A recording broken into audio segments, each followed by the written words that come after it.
Miss হবে না আপনার পছন্দের টিভি শো। দেখুন জি5 অ্যাপে একদম ফ্রি। ভাষণ দেয়া শেষ হয়ে গেছে, যাও দরজার বাইরে গিয়ে দাঁড়াও পারুলকে নিয়ে, এক্ষুনি তোমাদের বরণ করা হবে।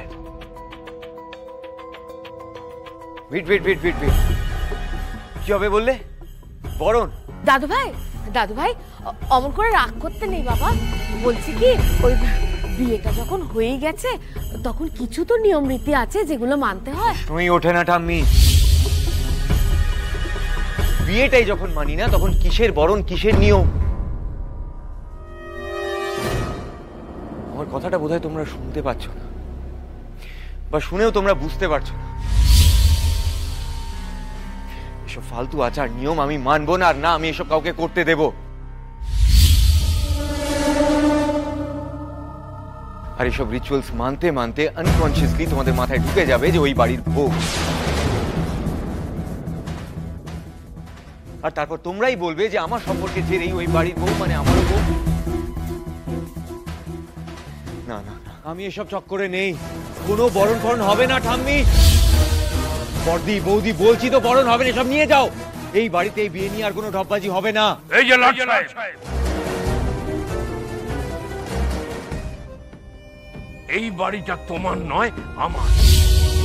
অতএব এই বাড়িতে কি সিদ্ধান্ত হবে সেটা তুমি নেবে না, আমি নেব।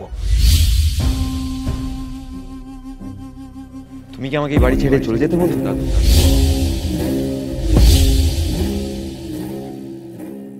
কারণ আমি তোমার কোনো কথা মানবো না দাদু, অ্যাটলিস্ট এই বিয়ে নিয়ে তো নয়।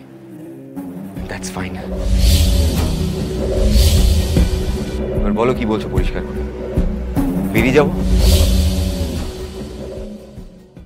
এসব তুই কি বলছিস রায়ন? দাঁড়াও বড় বৌমা, বড্ড বার বেড়েছে। জানো রায়ন, ছোটবেলায় যখন তুমি বদমাইশি করতে তখন তোমাকে শান্ত করার জন্য বেতের বাড়ি দিতাম আমি।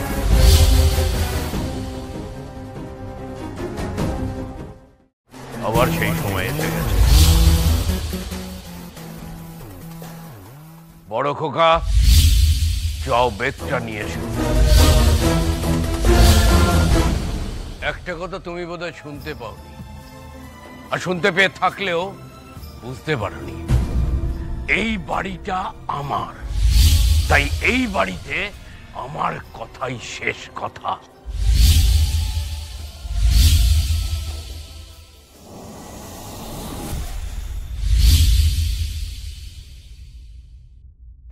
তোমাদের দেখে মনে হচ্ছে পারুলকে তোমরা কেউ মন থেকে মেনে নিতে পারোনি,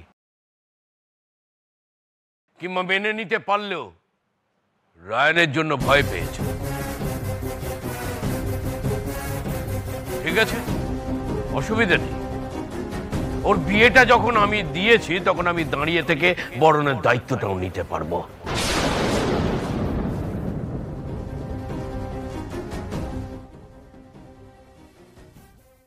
জি5 ডাউনলোড করুন আর সব এপিসোড দেখুন একদম ফ্রি।